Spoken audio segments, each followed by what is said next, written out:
Commission meeting of Tuesday, March 22nd, 2016. Roll call. Hickman here. Johnston here. David here. Sveti here. Guzikowski here. Corral here. Seifert here. Chandler here. Welcome to our audience. Item 2 is minutes of the March 8th, 2016 meeting. Hickman makes a motion that we approve the minutes of the March 8th, 2016 meeting. Seifert seconds. Roll call. Hickman, aye. Johnston, aye. Grillo, aye. David aye. Sveti, aye. Guzikowski, aye. Corral abstains.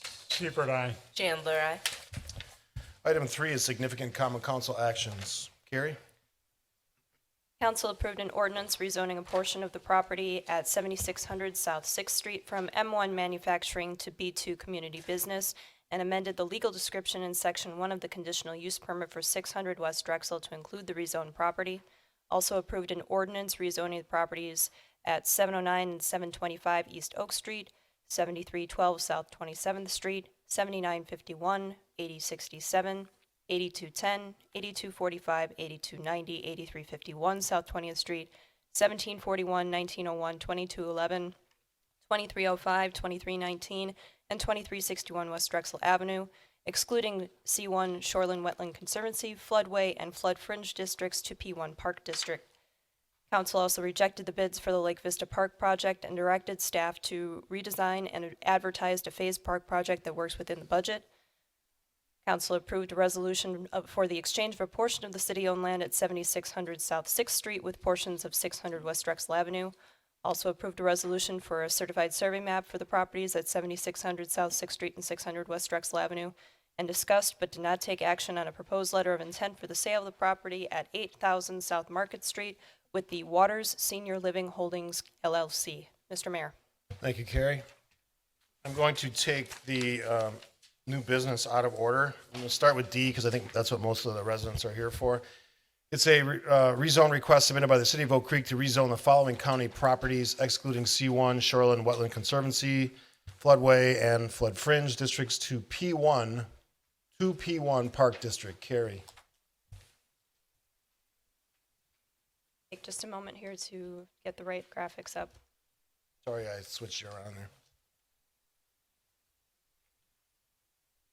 Purpose of this request is to identify a few of the parcels that are owned by the county, rezone them so that they reflect Park District. That is the request. That is what the rezone is for. So that properties that are highlighted in red would be zoned to Parkland, Park District.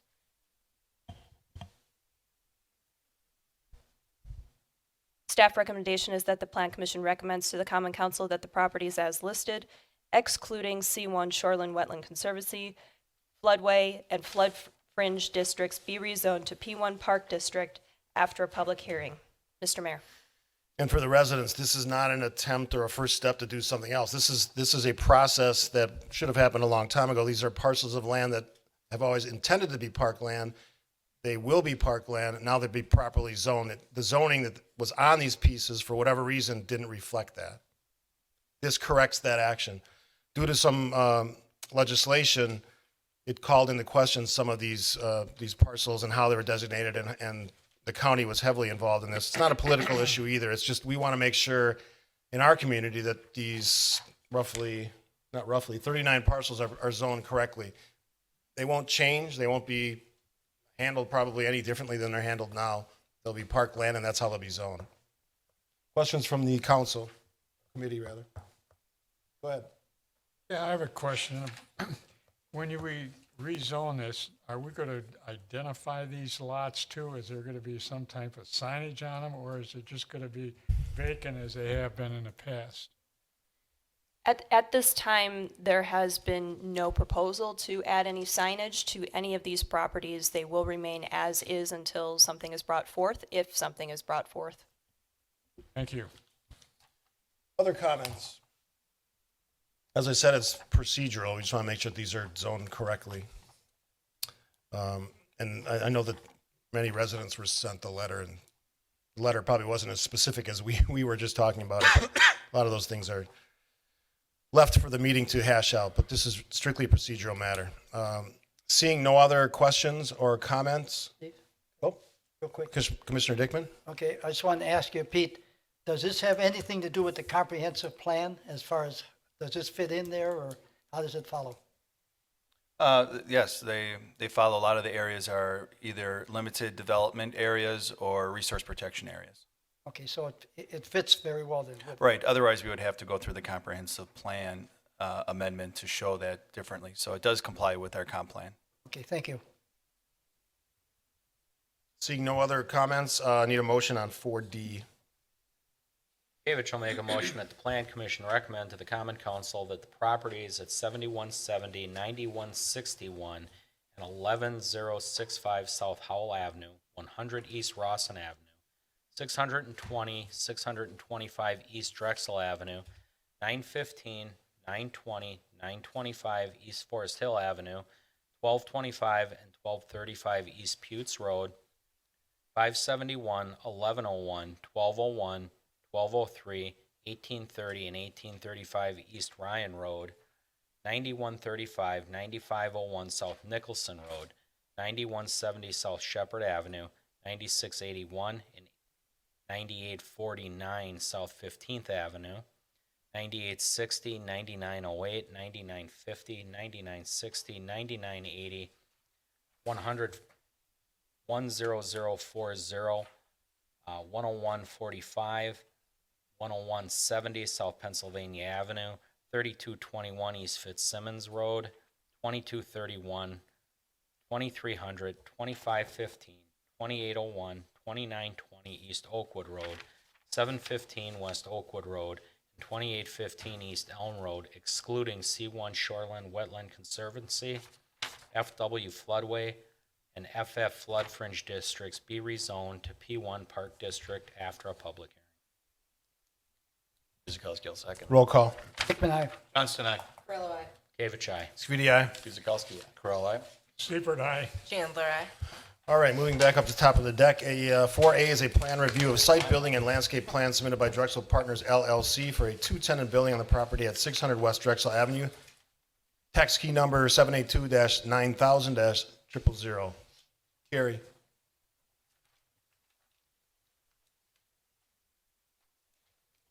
As Plan Commissioners will recall, this property was rezoned from M1 manufacturing to B2 community business with a conditional use permit for a restaurant with drive-through facility last month. It was also part of a land swap between the landowner and the city and in the adjacent parcel, which was approved by the Common Council on March 15th.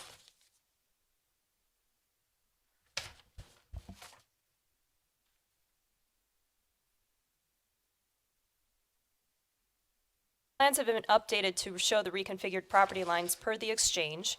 Building and parking meet all setback requirements. There is now a taper into the southern driveway, which was also moved slightly west per staff comment. There is one monument sign proposed in the southeast corner, which also meets property line setback requirements.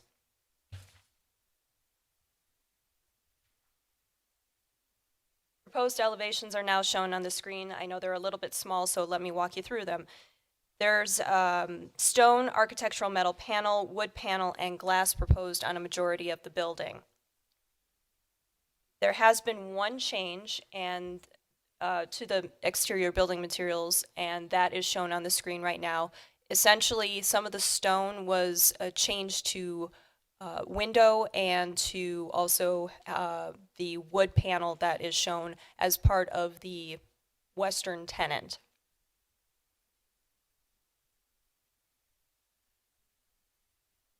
I will say that the signs that are shown on the elevations are placeholders. Designs for the monument sign as well as the wall signs are in process. These are general locations for the wall signs. Two tenant buildings are allowed one wall sign per tenant per street frontage, which would be two wall signs on the east and two wall signs on the south. So any further signage would probably require a variance.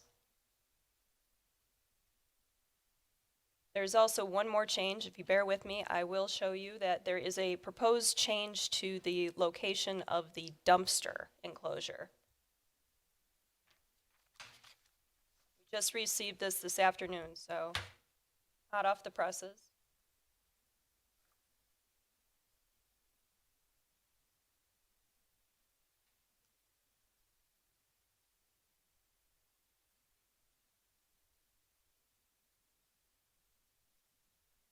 So the proposed change is showing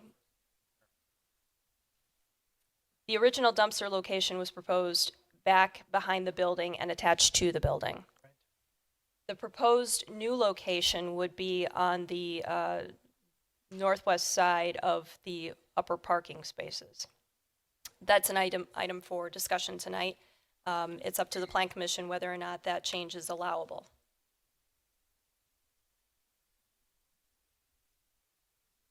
There are metal canopies over the entrances, southern windows, and west drive-through window. Architectural metal panels and wood panels would require 3/4 majority approval. It will also be up to the Plan Commission to determine whether a modification of the code requirement for 75% of the visible perimeter to be finished with an acceptable glass, brick, or decorative masonry material is appropriate considering the proposed materials. Staff recommends approval.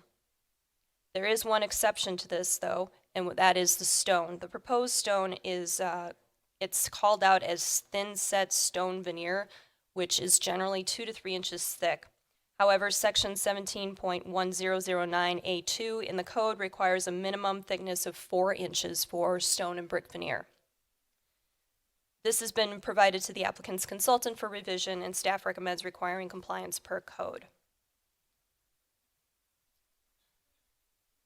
Rooftop mechanical units will be screened by the roof element.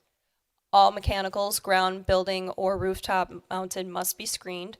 There is one error in the calculations that are on the plans that were included in your packets, and that's for impervious and open space. There is a condition of approval proposed to maintain the minimum 30% requirement, and the applicant is aware of that calculation.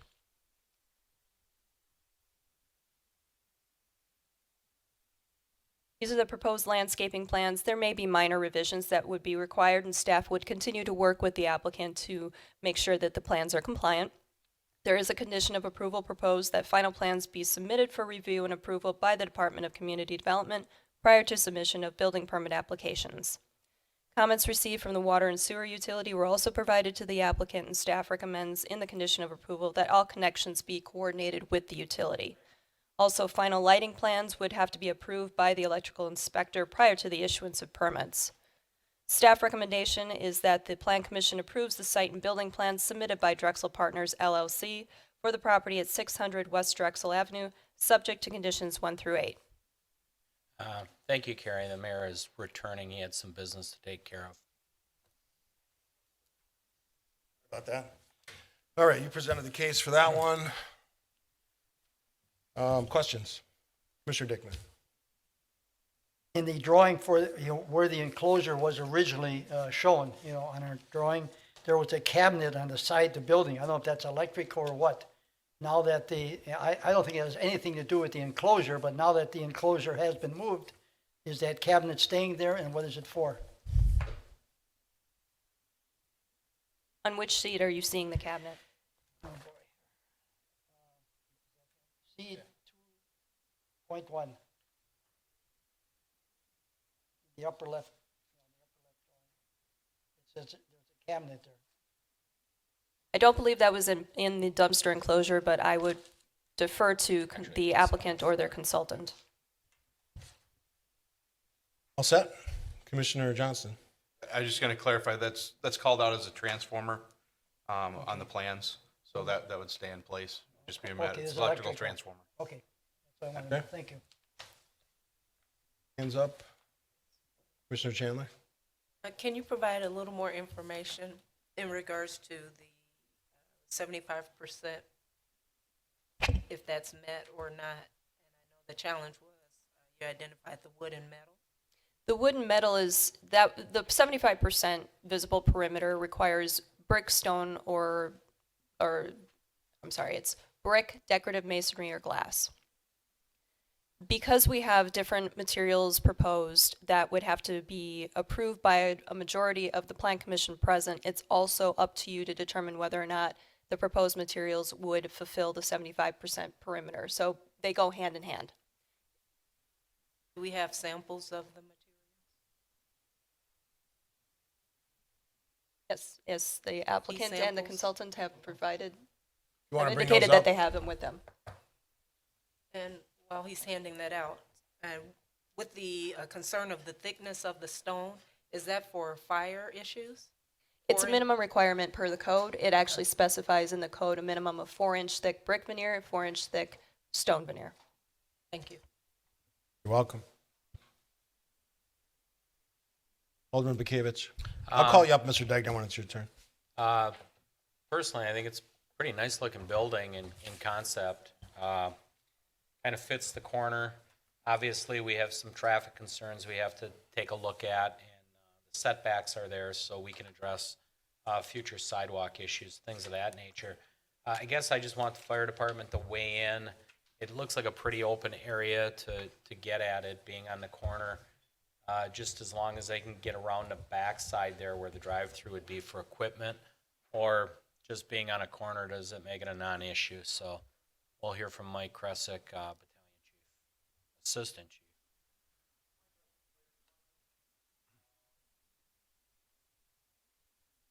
Requirements. If you look at what would be the northwest corner of the structure, it diverges into what appears to be a drive-through lane.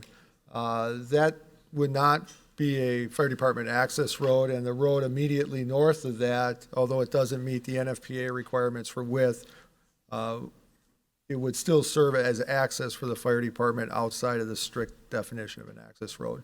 So we are happy with the access for that structure. I guess as long as I got you here, I know there's an existing business there. It's been a long-term business.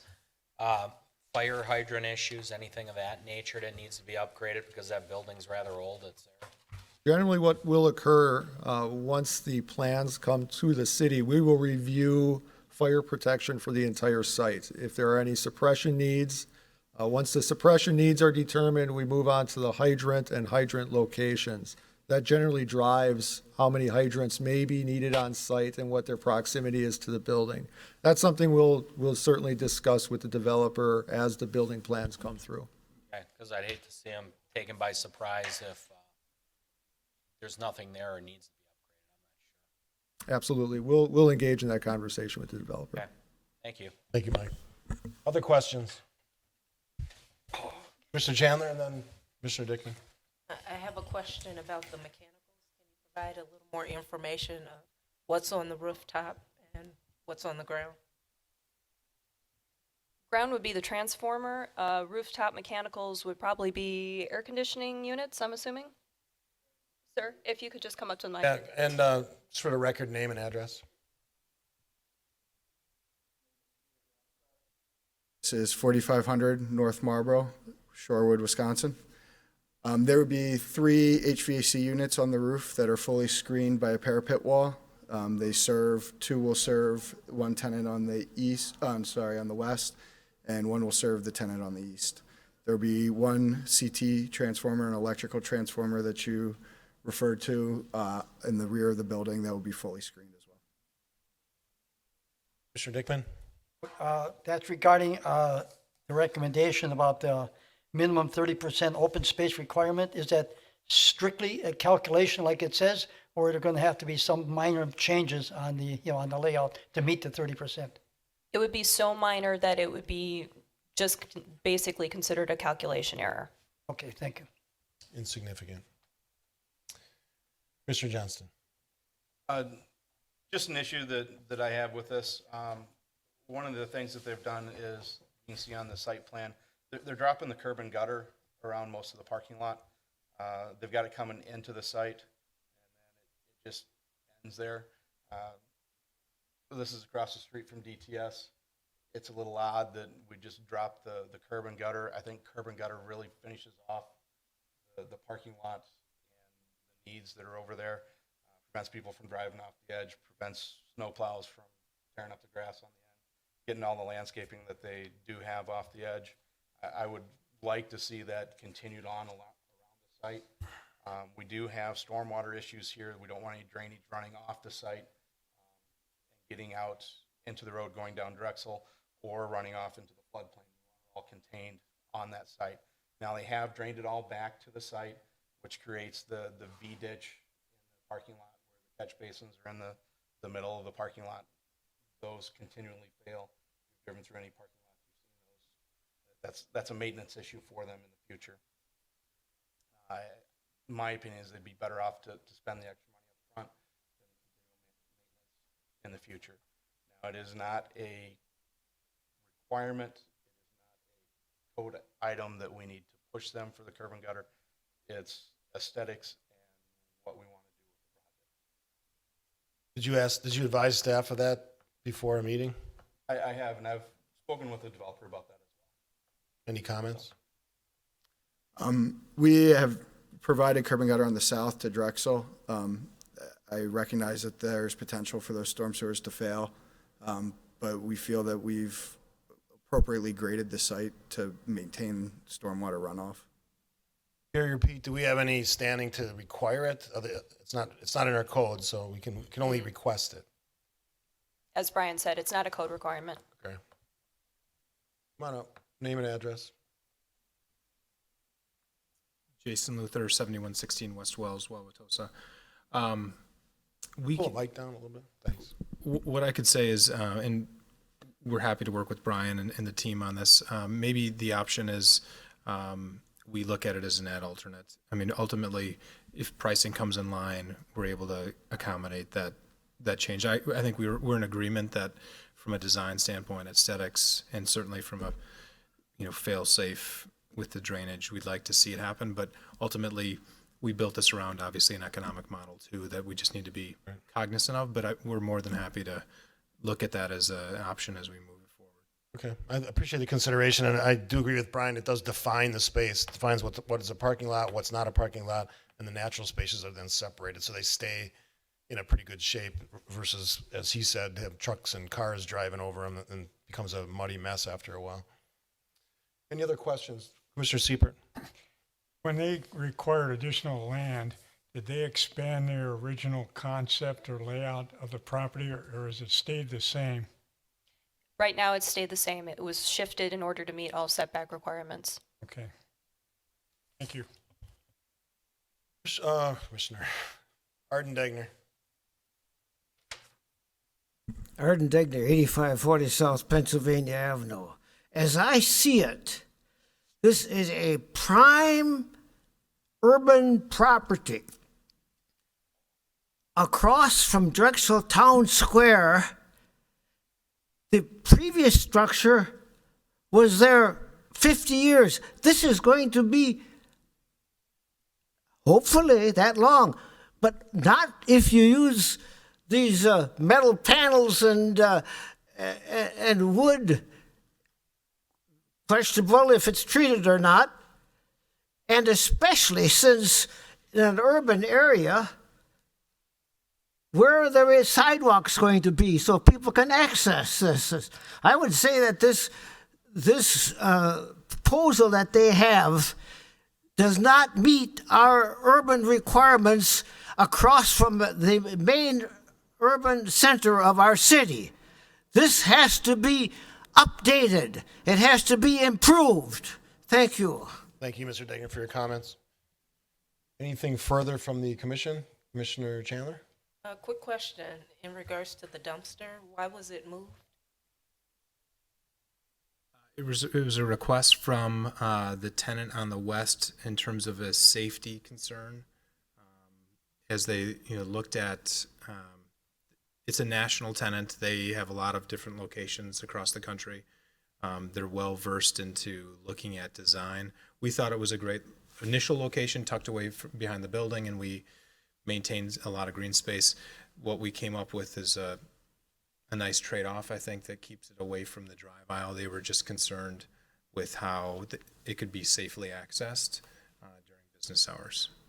So now that it's away from the building, how is it enclosed? I think it would just be a wood, fully screened dumpster that would meet all, or dumpster enclosure that would meet all. On all sides? Correct. All wood? Yeah.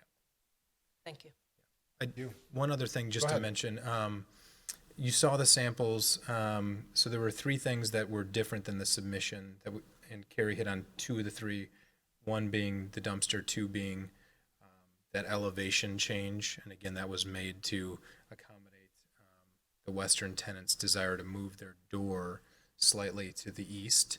The third is the metal panels are actually would it be like a compressed wood concrete panel? fiber cement board that's is part of your sample there. So Mr. Degner had mentioned, it's not metal, it's a fiber cement product. So those are the three changes. One additional. Go ahead. So will the applicants have to return in regards to signage? If there are more signs than are allowed by code. Thank you. Applicant has no idea if they're going to have additional signage at this point? Okay. At this point, it's a monument sign is all we're proposing, and then the tenants will be responsible for their signage, is how we had assumed it would occur.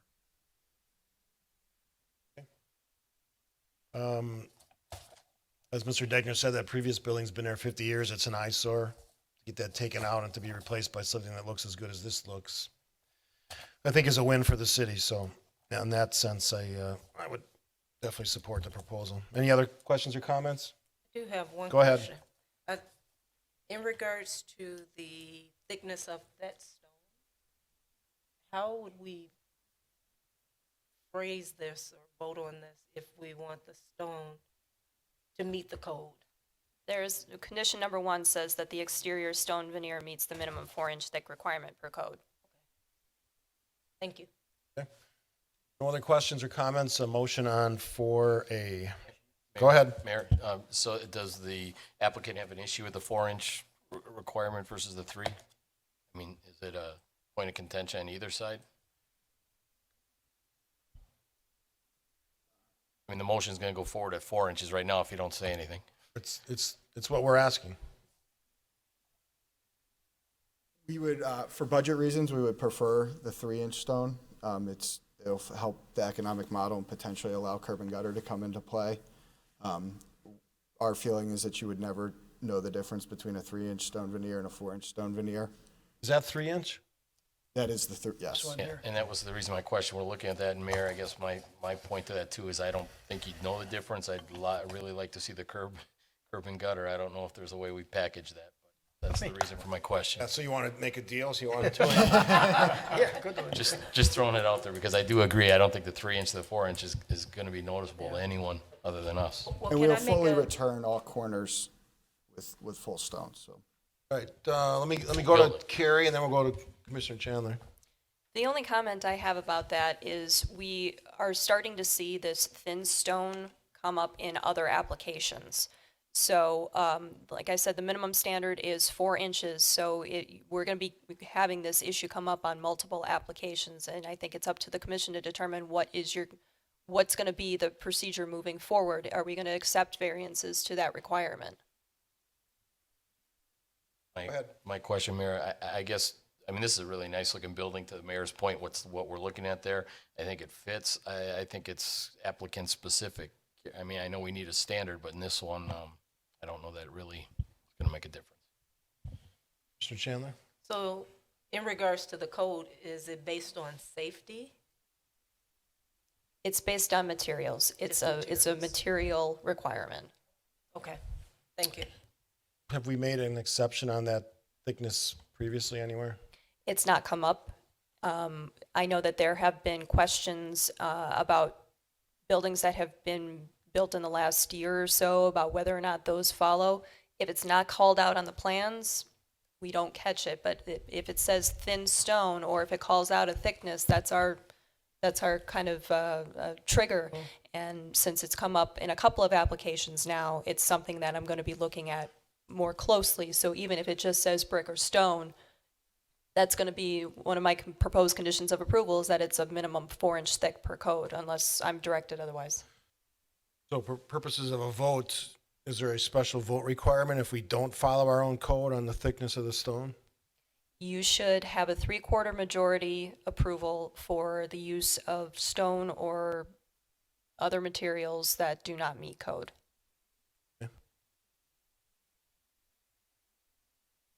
Carrie, if we did change, let's say number 1, how would you word it if we decided we did want to stay with or go with 3-inch? I would say that you would require a minimum 3-inch and just take out the words per code. Okay. All right, If no other questions or comments, someone make a motion. I'll just make one comment. I agree with Pat. I don't think you're going to see the difference in the 1 inch, but I don't think that 1 inch is going to buy you a curb and gutter Let's hope. either. So, you know, Good faith, though. you know, so I guess I can't tell you what to do, but I sure hope that savings results in curb and gutter. All right, Commissioner Dickman, Um, make the motion. Okay, you want me to make a motion? Okay, Dick will make a motion that the planning commission approve the site and building plan submitted by Drexel Partners LLC for a property of 600 West Drexel Avenue with the following conditions. Number one, that the exterior stone veneer is 3-inch thick. Just leave it at that. That the Can I help you out with that a little bit? Yeah, I'm sorry, go ahead, Carrie. That the exterior stone veneer is a minimum of 3 inches thick. Okay, sounds good. Noted. Noted, right. Okay, condition 2, that the plans are revised to meet the minimum 30% open space requirement, which means that the calculations must be revised. Number 3, that all revised plans, site, building, landscaping are submitted in digital and paper formats for review and approval by the Department of Community Development prior to the submission of building permit applications. Number 4, that all mechanical equipment, ground, building, and rooftop is screened from view. Number 5, that all building and fire codes are met. Number 6, that stormwater and grading plans are submitted for final approval by the engineering department prior to issuance of permits. Number 7, that all water and sewer utility connections are coordinated with the Oak Creek Water and Sewer Utility. And number 8, that final lighting details are submitted for final approval by the electrical inspector prior to the issuance of building permits. Seifert seconds. Roll call. Dickman, aye. Johnson, aye. Kavich, aye. Speedy, aye. Kuzikowski, Corolla. Seifert, aye. Chandler, no. Carrie, you wanted me to move to 4E? Is that your direction? Yes, please. Okay. So item 4E is a conditional use permit amendment request submitted by, thank you, gentlemen, submitted by David Meyer, Badger Coaches, Inc. for an amendment to the existing conditional use permit to allow a private bus service storage yard on the, private bus service storage yard, wow, on the property at 6819 South Howell Avenue, tax key number 734-9997-000. Carrie. I will take this one over, Mr. Mayor. Pete. Yes, if you recall back about December of last year, that the Badger Bus Company came before this commission requesting a temporary use permit to operate a private bus service and storage yard at 6819 South Howell Avenue. At that time, they did provide a site plan that staff modified, talking about parking of buses at that site, and give you a little refresher course on what the operations of this type of business at this location would consist of. It would store approximately 25 buses outside. As illustrated both on the visual on the screen as well in your packet, there is a site plan showing a more formalized site plan. Back in December, they did not have the time to put together a scale drawing. So that is in your packet for your review. Keep in mind that site plan, if any modifications to the site plan are done, they have to come back to Plan Commission for site plan review. This is strictly a consideration of amending the conditional use permit to have a private bus service storage yard. You have to say that slowly, otherwise it can be quite a mouthful, right? That was tough. So, once again, describing the business, there'll be approximately 25 buses outside. They look to have approximately 11 employees during business hours with a maximum of 30 employees at the same time. Typically, only half of the employees will actually be on site due to the nature of the business. A lot of them are bus drivers. They will be driving their clients all over the area. Office hours will be from 7 a.m. to 5 p.m., 7 days a week. There will be some evening work. Bus cleaners would come on site from 5 p.m. to 12 a.m. And then bus drivers would operate between 5 a.m. and 10 p.m. as well. They also do have charter service, which will operate on as needed basis. Just to describe with this illustration on your screen right now, just give you a little background. The big building labeled with the letter A, that is where the office and the bus maintenance operation will be conducted. Building B is a cold storage building.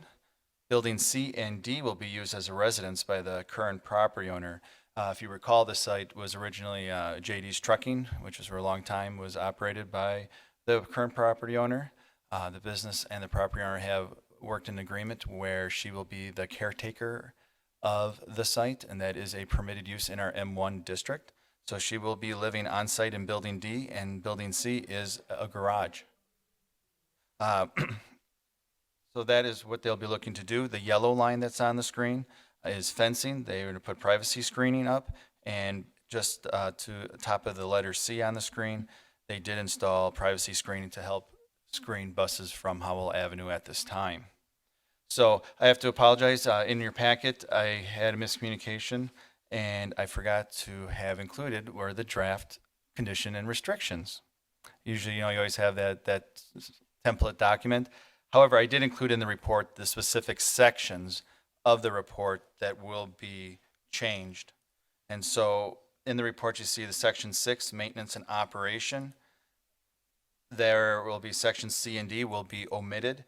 This basically will remove the truck engine repair and the U-Haul business that was permitted as a conditional use on site. And if you look on to the second page of the report under permitted uses, we will actually strike automobile and truck engine body repair, replace it with private bus service storage yard, and then also strike moving and storage services from the condition and restriction document.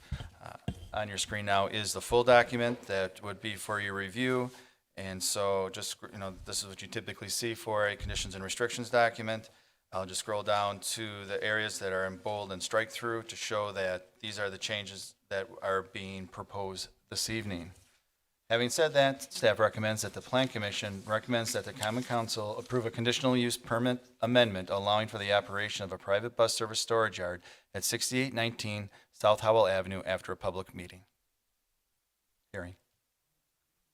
Thanks, Pete. If I remember the issues with the previous operation, we had some concerns about vehicles parked in east of the fencing.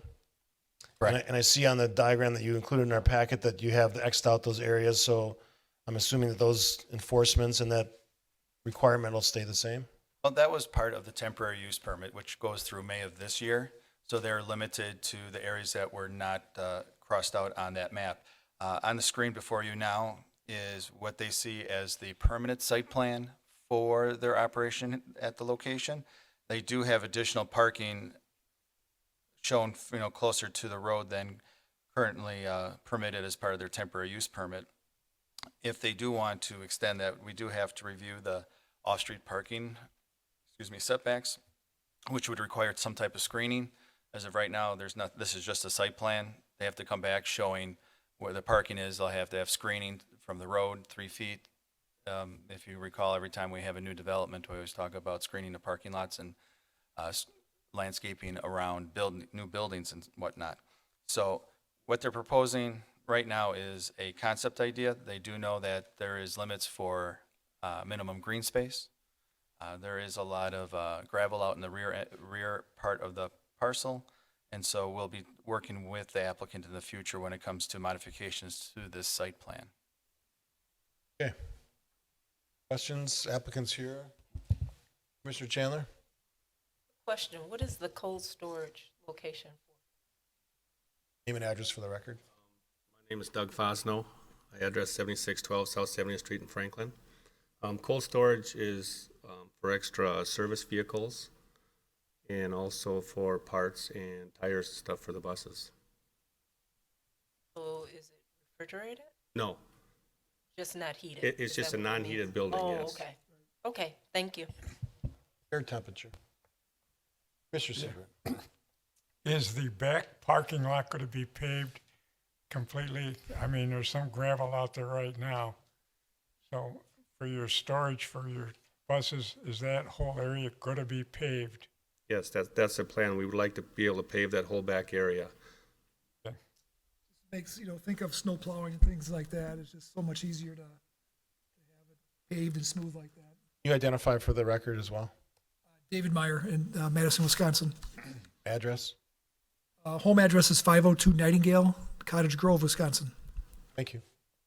Are you also gonna screen that whole area in the back? Some type of fencing or screening to prevent people from coming in it, or is it gonna be open? The fence that's just there now is just like, it's not a privacy fence or anything like that, but we're completely surrounded by woods there and the railroad tracks. Fence would be an option if we would need that. Is it required? No, it's not required. Yeah, I'm just thinking of security. If you had it open, possibility you could have some problems. Anything's possible like that. Only thing I've seen back there so far has been deer. Commissioner Corral. Just to Commissioner Siepert's question, Pete, so I understand this, with the changes that we approved tonight, my concerns are, A, that there's a deadline on that asphalt process, when that's going to happen. Before they could park any vehicles on that, they would need to pave it first. Okay, that's actually, okay. That's part of the And code. the second one is that upfront parking, which does seem to be a problem as to, it just seems a little vague to me as to what we're showing and where it's going to end up. I see the fence that's going to block it. My understanding would be there really wouldn't be anything in the front of that going forward. But that's not what it looks like. What's the parking for in the front? Yeah, that's where I'm kind of hung up. I would defer to Those are employee cars. Yeah, the bus driver's vehicles is what that would be. Okay, so primarily those would be there during the day. Yeah, whenever they're out on their routes, they'll be there. Okay. No storage of buses out front or anything large. All the buses are kept in the back. Okay. Commissioner Dickman. On the parking of the vehicles in the front, obviously, we'd like to have them screened or something so we don't see them from Howe Avenue if you get too many. Is there anything that you could do to, block that, either berm, bushing, or fencing or something? Or do you have anything in mind? We'd definitely be interested in putting fencing in there if that would be probably our easiest option. We could do fencing, we could do a berm, Okay, whatever it would take. If we had to go around the side a little bit, we could do that too. go ahead.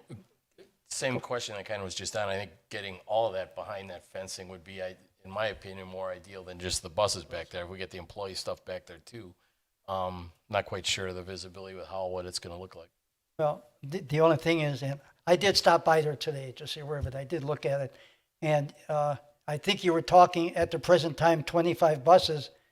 But if I recall, you mentioned that you wouldn't mind getting up to 40 buses ultimately if you could expand. And when you put the asphalt in, well, that's going to be a bigger and bigger operation. And I can see employee parking is something we're going to have to really, look at close. Looking at the site, unless they can expand more, it looks like they almost have to put the employee parking in the front. And somehow it's got to be blocked off from Howe Avenue, though, I think the applicant does have a right to use that space for parking, though. Yeah.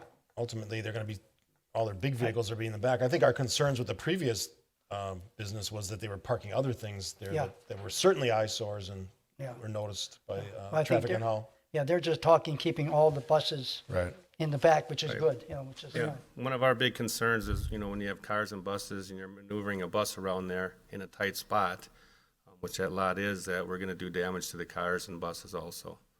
We're just trying to separate them to prevent that. Other questions? One more, I'm Go sorry.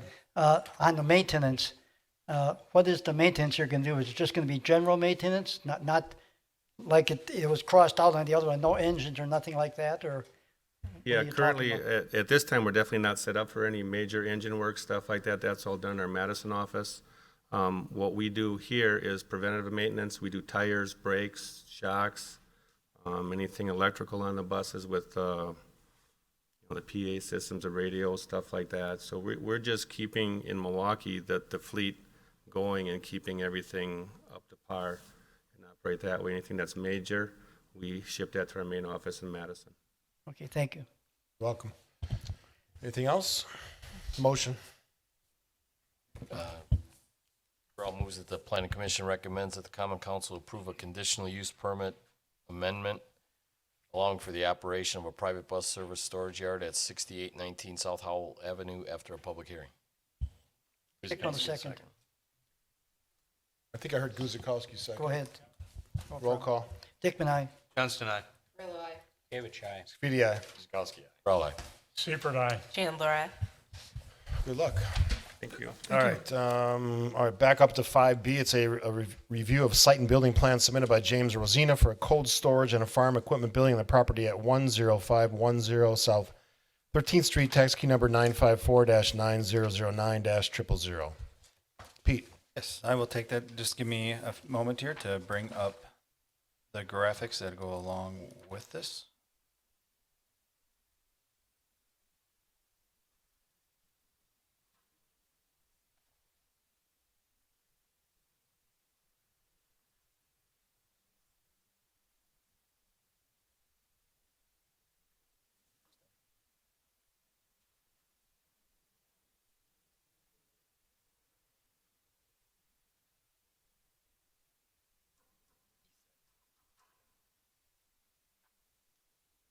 All right, thank you for your patience. The applicant tonight, Jim Rosina, who resides at 510 South 13th Street, is requesting a cold storage building, not a refrigerated building, but just a storage building for equipment and materials for the property, as I mentioned earlier, in South 13th Street. The proposed building will be 3,200 square feet in area, and this is a unique parcel in the city in so much that this parcel has two types of zoning and has a legal nonconforming use. I worked with the city attorney about how to proceed with what the applicant wants to do, and to explain what the zoning is. On the north half, you see a dotted line pretty much in the middle of the property. The top half is zoned RS3 single family residential. To the south is M1 manufacturing. Typically, we do not like to have our industrial uses next to our residential uses. To top it off, the property owner is a farmer and has legal nonconforming status to farm the property, and farms the surrounding properties to the south and east, which is on PPG's property. So right now he has large farm equipment that actually has to either be stored out in the fields or has to be relocated off-site to be brought into farm. He would like to be able to build a storage facility that would allow for him to store his equipment on site. Because it's manufacturing, he needs to meet manufacturing standards for any development. Requires the parking, paving, lighting, landscape, and whatnot. Well, due to the nature of it being a legal nonconforming use, we were able to get clearance that said basically it's an agricultural use that's going on here. So those standards are not going to be applied tonight for this particular proposal. So I just want to give that little background prior to going into the description of the building, because the building is a larger building. It is going to be located 414 feet east of the property line. So over, as you can see on the site plan here, I'll make it a little bit larger. Here's 13th Street, so it's approximately 414 feet away from the road. It's 144 feet from the east lot line, and 74 feet from the south lot line, and 162 from the north lot line, just to give you a little perspective of how far away this is from the property. The applicant has taken into account the zoning line in the middle and has placed the building 31 feet away from that line. So if ever rules change and he could ever divide that land, which right now he would not be able to because it wouldn't meet the M1 minimum, the structure would not be a non-conforming setback. So he has placed it in an area where it will be set back away from the road and away from the neighboring residential areas. This can be better illustrated if I bring up the aerial map.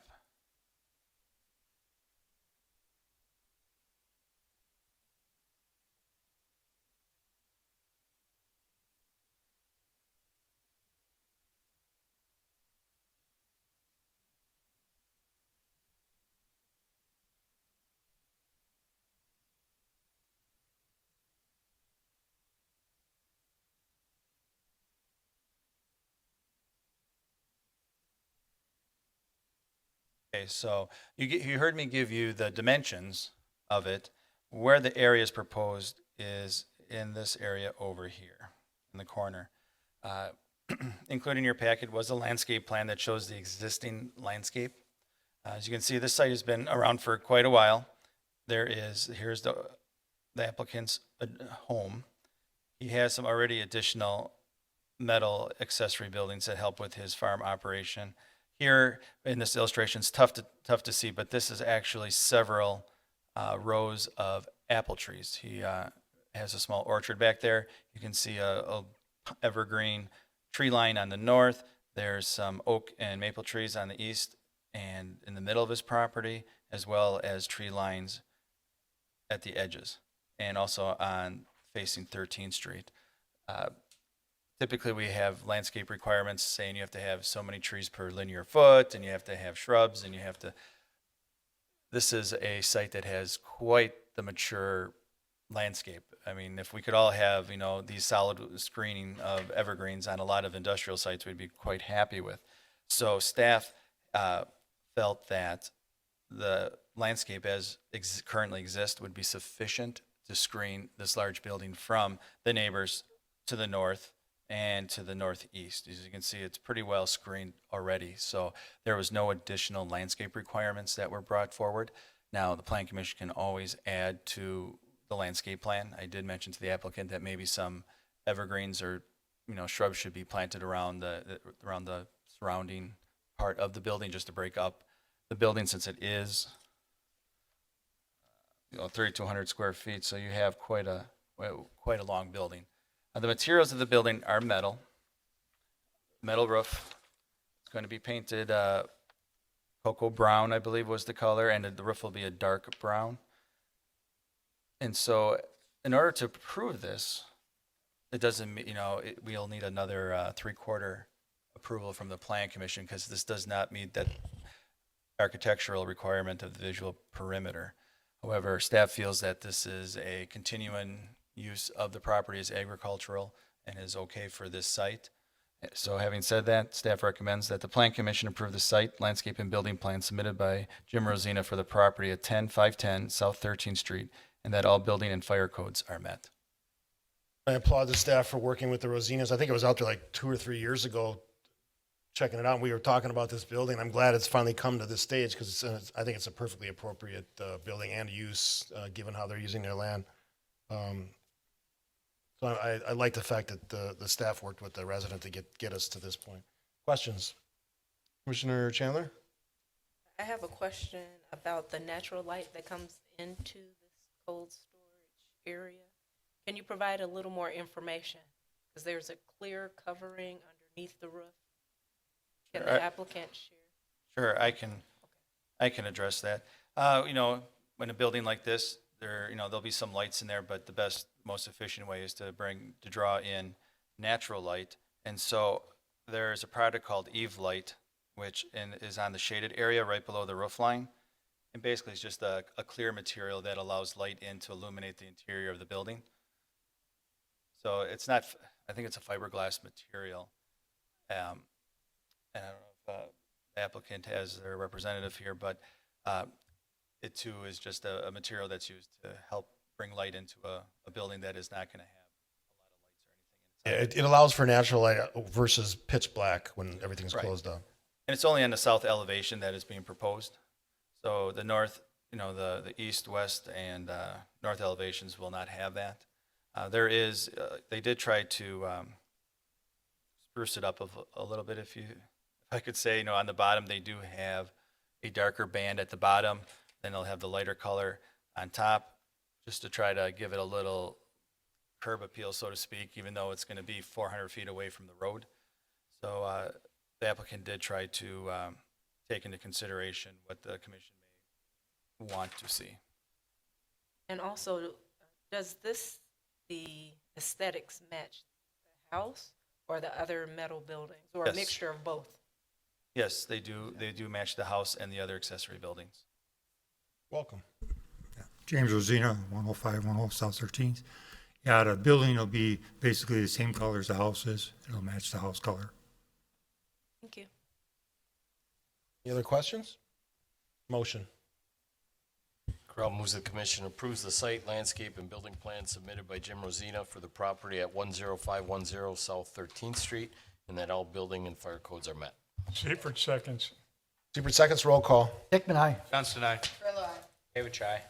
Community eye. Guzekowski, aye. Darrell, aye. Seifert, aye. Chandler, I. Go forward. Hey, thank you very much. Joe, you're welcome. All right, last item of the night is 4C. It's a temporary use request submitted by Larry Schutz, Westview Gardens, for a seasonal garden center on the property at 7501 South Howell Avenue, tax key number 782-9036-000. All right, I get to take the last one of the night. Westview Gardens is requesting a temporary garden center at the bowling alley located at 7501 South Howell Avenue. It'll be located at the south end of the parking lot as it has been in the past years. They tend to, sell plants, flowers, and produce. Classic Lanes will furnish water as needed and allow access for restaurant facilities for their employees and customers if needed. The business will operate 7 days a week from 9 a.m. to 6 p.m. from May 1st through July 2nd, 2016. If approved, this will be the 6th year in a row that West Gardens will operate their greenhouse at this location. There have been no public complaints regarding the operation. Staff recommends no signage to be allowed to be painted or affixed to the exterior of the hoop house, as in earlier years. They did that one time, and they have complied ever since. So I just like to include that in there in case memory fails and someone wants to really push the flowers. But so we recommend that they be allowed one 32-square-foot sign. And one thing I do want to add was this past summer, the bowling alley has had their issues, as we've discussed before. They had a bunch of bowling alley pieces in the parking lot and some other debris. They must have been doing some work inside it, and they were using their parking lot as their outdoor storage area. So I went down to document the area, and in the grassy area to the west of where the proposed garden center is, laid all of the metal hoop structures, all the masonry concrete that they use to store the flats on. And so I told the applicant that that's not something that can be done every year, even if it was done years past. Now I was aware of it, even though it wasn't my intention to go searching on the property. It was for a different code enforcement related matter. So with that said, staff recommends that the Plan Commission approve the temporary use permit for the temporary garden center at 7501 South Howell Avenue with conditions 1 through 4. And specifically, I just want to point out number 4, that the property is returned to its original condition, that he needs to know that it needs to be removed from site and not just thrown in the grass. Okay, these are very popular with residents. I'm a customer of yours. I bought some stuff last year. I think it's one of about 3 or 4 we have across the city. A good use, especially for the time of year we're talking about. So I don't see any issues. I just Commissioner want to Dickman. make sure that the applicant, agrees to remove the materials as of, they- Applicant nods yes. Name and address for the record. Larry Schutz, 1247 51st Street, Caledonia. Yeah, Just it'll be moved. one question. A couple years back, we asked that the signage get a little bit upgraded. Did that happen last year? Yes. Anything else? All right, motion. David shall make a motion that the Plan Commission approve the temporary use permit for the temporary garden center at 7501 South Howell Avenue with the following conditions. 1, that all building and fire codes are met. 2, that the temporary use shall expire on July 15th, 2016. 3, that one sign no larger than 32 square feet is allowed. And 4, that the property is returned to its original condition. Darrell, seconds. Roll call. Hickman, aye. Johnston, aye. David, aye. Speedy eye. Guzekowski, aye. Darrell, aye. Seifert, aye. Chandler, I. Good luck. Let's Thank get you. some nice weather so we can take advantage of it. Motion to adjourn. Carrillo moves to adjourn at 7 o'clock. Seifert seconds. Roll call. Hickman, aye. Johnston, aye. Carrillo, aye. David, aye. Speedy, absolutely. Guzekowski, aye. Darrell, aye. Seifert, aye. Chandler, I. Thanks for being here. We will see you in 2 weeks at the Common Council meeting on April 4th. Have a good night.